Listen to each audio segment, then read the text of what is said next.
Hey guys, today I wanted to talk a little bit about imposter syndrome and the fear of failure. I feel like it affects all of us, and I wanted to talk about my personal experience with it and how I navigate mentally through it. What I do to talk myself out of that hole that the fear of failure leaves you in, that imposter syndrome. It really starts with the fear of failure. That's where in the map you can start in figuring this out. What's your relationship with failure? How do you feel about failing? How do you feel about not succeeding? How does that tie into your definition of yourself or your identity? Where are you right now in the time of your life that success is mandatory and fear of failure kicks in because of it? And failure is absolutely not an option. Sometimes we're so overwhelmed with the fear of failure that it gets really, really difficult to imagine yourself even succeeding. So the concept of imagining the success, that becomes very, very difficult as time passes. The more we give in to the fear of failure, the more the fear of failure takes over without our permission, the harder it is to imagine ourselves succeeding. So the concept of imagining the success, just imagining it becomes very, very difficult as time passes. The more we give in to the fear of failure, the more it takes over without our permission. The harder it is to shake it off, to imagine yourself succeeding. Just to envision the success becomes difficult. To say that I can be successful, or there's a chance that I might be successful, or if I try enough, I may result in success, that the result may be successful. What do you do in those moments where you just can't shake off the fear of failure? So it's defeated you that day and you can't imagine yourself succeeding. You're in this kind of hostage situation almost, in between the fear of failure and the inability to imagine yourself succeeding. You're in this like numb zone between two extremes. And this is where the act of faith comes in. This is where being able to imagine believing in yourself. So if you know that you have a self-faith problem or fear of failure problem, you have to start imagining what it's like to not have that problem. Just in your mind, what is it going to be like for you if you just sit there and think about it, imagine it, what life would be like for you if you weren't so afraid of failing. Whether or not you succeed is a completely different question. You probably can succeed a lot more times than you imagine. You probably can succeed way more than you ever thought possible, or can predict for yourself at the moment, or can imagine for yourself. Right now, your prediction of your success or failure is not accurate. It's almost a lie. You're almost lying to yourself about what you're capable of. You are not a good measure of what you're capable of if you have a fear of failure or imposter syndrome. Because if it's up to you, you always fail. If it was up to you, you would always fail every single time. So what you're actually capable of, objectively, what you're actually capable of is probably something you can't even imagine for yourself at the moment. So that's why the very first step is using your imagination and just trying to think about what life would be like had you not been so susceptible to the fear of failure. But right now, your fear of failure is not because you can't actually do the thing. Your fear of failure is because you are not allowing yourself to be able to do the thing. You are not allowing yourself to succeed. Why you give in to the narrative of your expected and assured failure versus your probable and more likely success. Allow yourself to step out and allow yourself to try it. Allow yourself to be able to step out and try it. You don't just skip that first step. That first step is extremely important. I will allow myself to try today. I will allow myself to both fail and succeed today. But people with fear of failure don't even give themselves permission to try. It's the allowing yourself to succeed. That's that first step, that critical step. So you allow yourself to succeed, but with the likelihood that you might fail, but forgiving yourself and forgiving the idea that you might fail, because it's worth it to try. There's people with imposter syndrome out there who believe that somebody else succeeded all of these successes that they have. That they didn't succeed this, somebody else did. That's what fear of failure is when it evolves into imposter syndrome. Everybody has fear of failure, but it doesn't evolve into imposter syndrome for everyone. And for those who it does evolve into imposter syndrome, life creating becomes very difficult. Life as a creator becomes almost like walking through mud. It's like walking through the most difficult uphill battle you've ever imagined in your life. That's what creating basic sketches every day feels like, because the fear of failure is just terrifying to them. It's terrifying them so much that any successes that they had up until that moment must not have been their successes. It must have been someone else's. And that's what imposter syndrome is. The feeling that your successes don't even belong to you. Because how could they belong to you? You're a failure. They truly believe that some other person, an imposter, came in and succeeded, and that they don't get credit for any of these great creations, any of these great drawings or paintings. And it wasn't them, it was someone else. But if it wasn't you, who could it have been? There's no one else in there in your head. It's just you. There's no one else in there in your life. It's just you. You are the artifact of your life. You are the thing experiencing your life. Everything goes through you and comes from you. So that success was not an illusion. Looking back at that good drawing that you did 3 years ago was not an illusion. That drawing could have been great, and you can't repeat that success right now for 1,000,001 reasons. Maybe it was a better environment. Maybe it was easier for you to have fun back then. Maybe you weren't going through so much emotionally back then, that it was just very fluid and a very loose art process for you. It wasn't as difficult. Who knows why you could have succeeded and can't repeat it these days. But those successes that you had, those were your successes and no one else's. And they happened despite you not allowing yourself to succeed. Maybe back then you did allow yourself to succeed. That invisible step, it was just easy for you to make. It was easy for you to take that step and make the decision to allow yourself to succeed. You were less afraid of the process back then. This is where that imposter comes in, why there's even room for an imposter.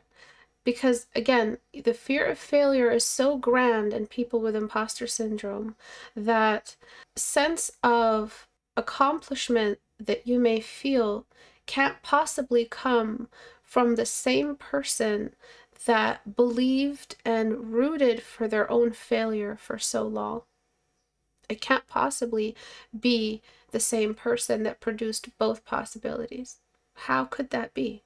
I know that I am a failure. I know that I fail almost every art piece I try. I know I almost fail at everything outside of art. It can't possibly be you who succeeded that day and felt that joy of creation. What happened was that you were allowed to succeed back then, and now you're not allowed to succeed anymore. You criticize yourself into a hole all the time, every single day. So you didn't allow yourself to have those successes. So why did you succeed that one day in drawing?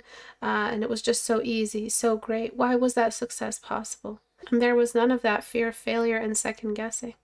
So that fear of failure, that imposter, makes it so that you have a fail-safe. Hey, if I fail that day, I never even allowed myself to fail or succeed.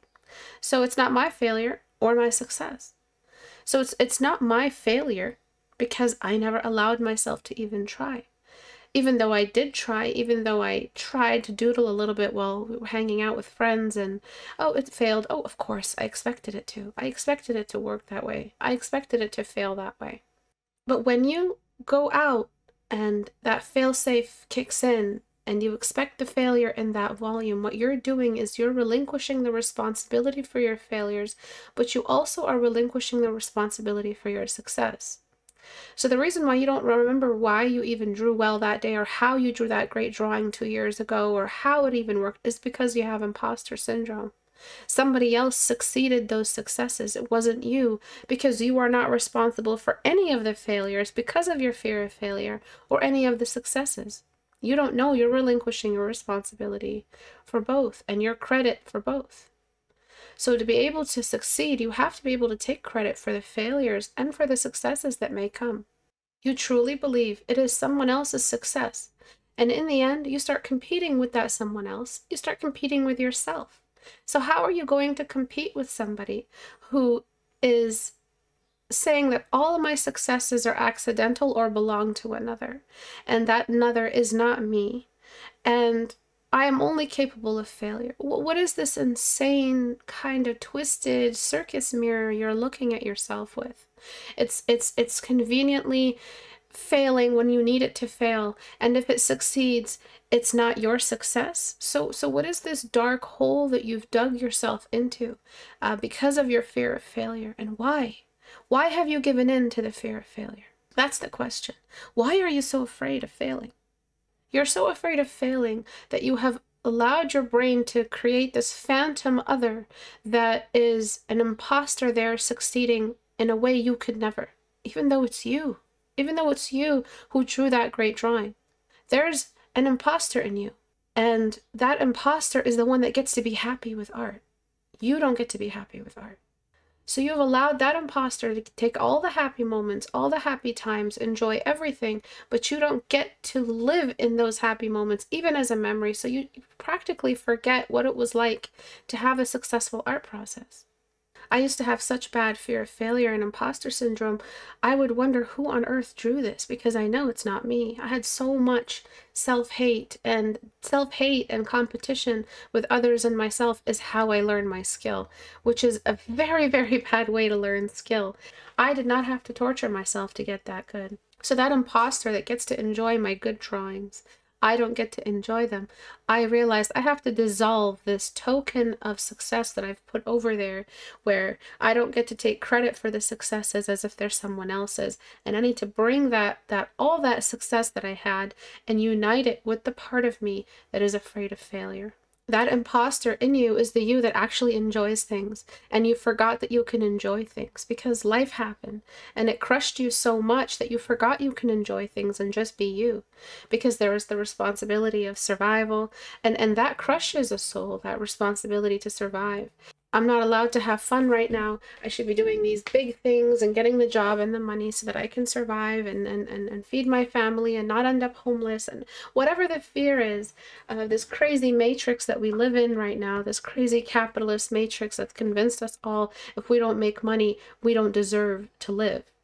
We don't deserve to enjoy things. We have to be constantly working. It's a culture of workaholism, and it's made our self-worth so intertwined with our productivity that our self-worth is starting to crumble under that fear of failure, because if we are not productive, we have no worth.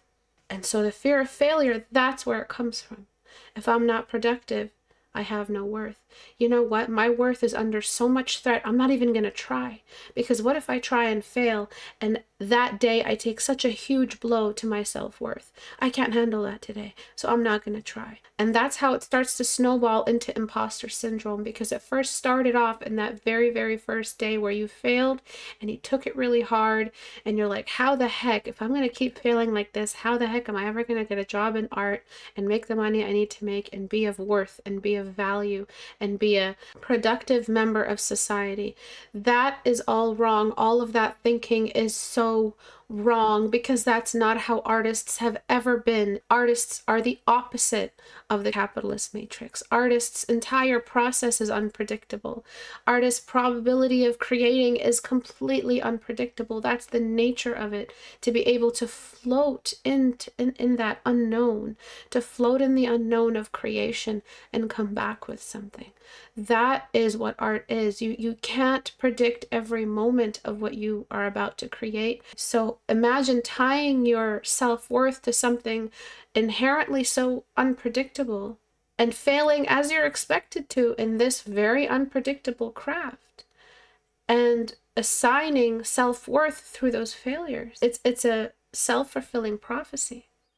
The reason why you don't allow yourself to succeed is because what if I can't repeat that success again and I'm not a reliable working ant? What if this success was accidental? And most of the time it is.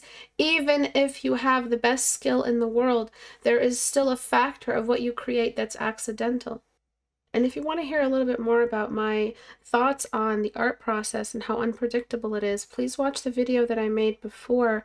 I have no idea what I'm doing. Please watch that. It's okay to not know what you're doing while drawing.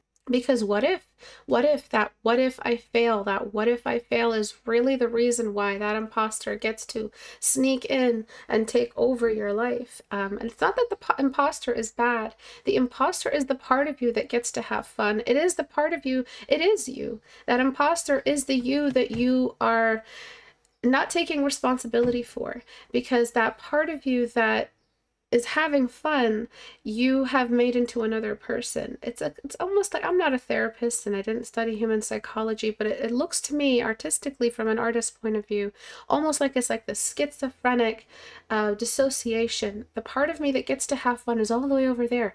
I'm not responsible for all the time that one wastes. I'm not responsible for all the money that one wastes, and all the different types of art it tries, and all the different types of things they do. I'm not responsible for the imposter, because I'm here trying. I'm here trying so hard, I'm scared of failing. Look at how dedicated I am to my work. I'm so scared of failing. That's how much of a hard worker I am.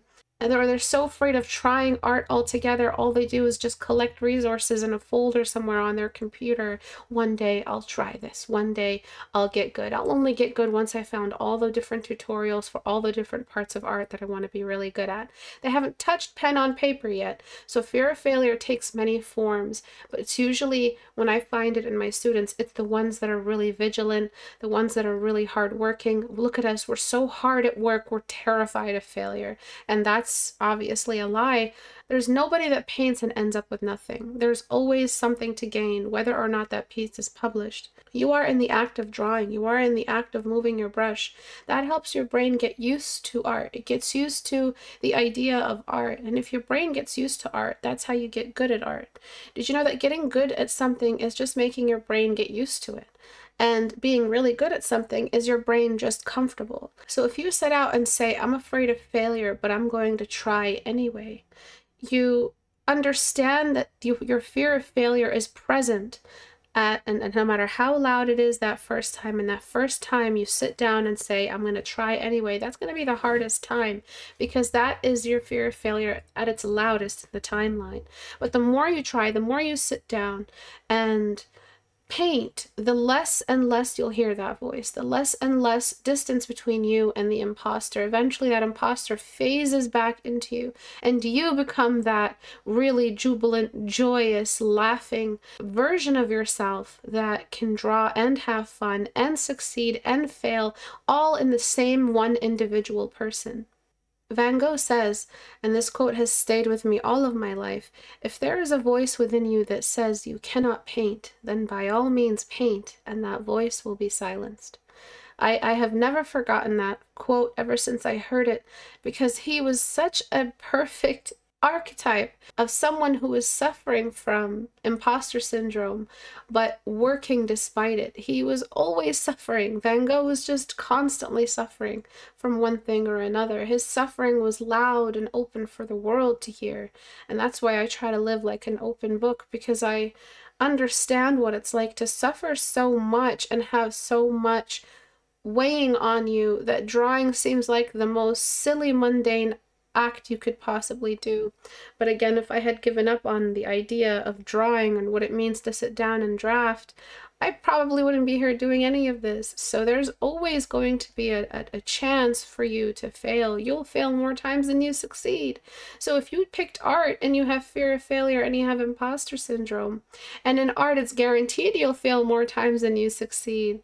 You'll have more failures and more scrap pieces than you have illustrations that are published. Then this is not the craft for you. But there is something in you that demands this is the craft for you. Something in you that says, absolutely not. I am not walking away from art. I will get better at it.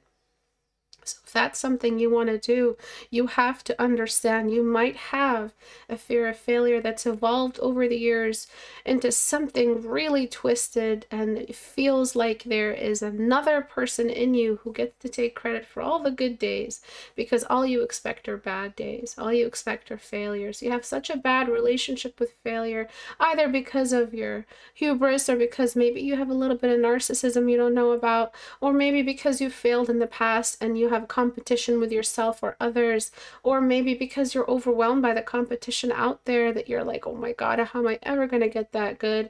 And there's all kinds of stories for why we believe that we are not the candidate for success. You have to understand that the first step is allowing yourself to even imagining not being like that. You have to just take a chance, take a gamble that if you try that day and the day after, and you try like like 30 days worth of trying, maybe one of those 30 days you come up with something so beautiful and you say, this is possible, not because someone else was here succeeding, but because I tried for 30 freaking days of drawing and starting illustrations, and I kept fleshing it out until it completed, until I published it on my Instagram or my ArtStation, and I'm just so insanely proud of it. This isn't someone else who succeeded this illustration. It was me. I did it. And that's how you have to start thinking. I'm still going to try today. I'm still going to paint. In fact, the failure I expect, I'm going to welcome it. In fact, I'm going to have fun right up until I fail. Because the trying, the process is what's fun about art. Whenever I finish an illustration, I have this sense of just goodbye, a sense of sadness. Oh no, the process is over. Because the trying is the fun. The trying is the fun part, the messing with the brushes, that moment that you climb that last little highlight in the form and something just pops and you're like, oh my goodness, I love the way that looks. And the way you saturate in just the right amount that it just comes out and you breathe life into that object. Nothing actually has to come out of this as a product. It's just the process that's fun. So if as an artist, you learn to fall in love with the process, you're going to redefine what success is. You're going to have to redefine what success is, because if you're having fun in the process, then success was never tied to the failure. Success was just starting that day, being able to sit down on an empty canvas and make paint move, and success is having fun. You're going to say that success is the fact that I painted whether or not I was scared. I painted despite the fear of failure. You have to start imagining that the one who is afraid of failure is the fake you. And the one who is not afraid of failure, who has fun, is the real you that you locked away from yourself because someone lied to you a long time ago and said, you have to work hard. You have to bury down all of the stuff that you find fun, because the stuff you find fun is inherently bad for you. Right from high school, straight into college, straight into the workforce. And that's it. That's all that you have to do, because all of these things that you like to do in order to have fun are time-wasting things that will end you up broke and maybe homeless. Someone lied to us and said that to us a long time ago. I remember the exact person who said it to me. So because something in you demanded you pick art, suddenly you are so much more susceptible to the fear of failure than any other field, because art is one of those taboo career choices. Do you guys remember that? Those taboo career choices. All artists are broke. All artists end up poor. Poor artist, struggling artist. Do you guys remember those words? So that's why you find a lot of artists with imposter syndrome, because art was that taboo, fun thing that you weren't allowed to enjoy. You had to turn it into a job, and a job means you're not having fun. So you created this second imposter that gets to have the fun and create the fun illustrations that came out so fluidly with such a wonderful flow state, and all the other stuff, that fear of failure attached to your workforce worth. That's what stopped you from ever moving forward with your art or ever drawing another drawing again. And if by chance you do sit down one day and draw something and it looks great, it's not even your success. That's the fear of failure. That's imposter syndrome. It's a saboteur. The actual imposter is the voice of that past that told us art can't be fun if it's supposed to make money. That's the real imposter. And the part of you that knew how to have fun was pushed into the background. This could not possibly be my success because art shouldn't be fun. It's all kinds of repeated little sound bites from the past, from you, from your fear of failure, and from the imposter that all speak together at the same time and stop you. And by the time you get to the canvas, your hand is shaking and you can't even put pen on paper. It's just a matter of sitting there and saying, I want to have fun with art today.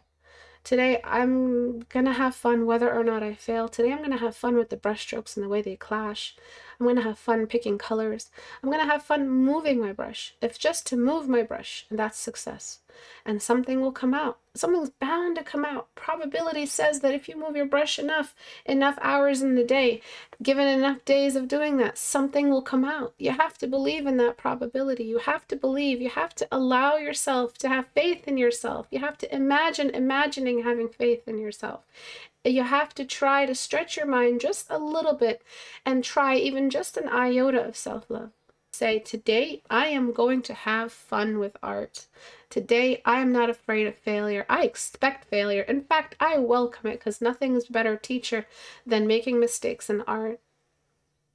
and I'm having tons of fun, and I plan on having fun, and I plan on laughing when I scrap that piece and start another one, because that is the process. And I picked art, and I'm here for the good days and the bad days, the success days and the fail days, because both are equally important. Finally, you'll start noticing that the imposter syndrome is gone, because you started feeling present while painting, and you remember the process easier. I succeeded in this drawing. I made this. I remember every brushstroke. So the imposter syndrome is dissolved when you realize who the imposter really is. And when you speak to that part of you that's afraid of failure, you have to speak to it honestly. You have to put down all your weapons. You have to take off all your armor. You have to put down all of your pride and ask yourself truly, why am I afraid of failure? And find out what that pain body is, that source of all your pain and fear.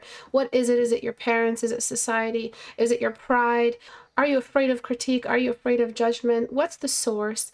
And just know one thing, that fear of failure doesn't come from self-forgiveness. It doesn't come from self-love. It may come from self-preservation, and pride in that self-preservation preserves us, or our superego or ego preserve us.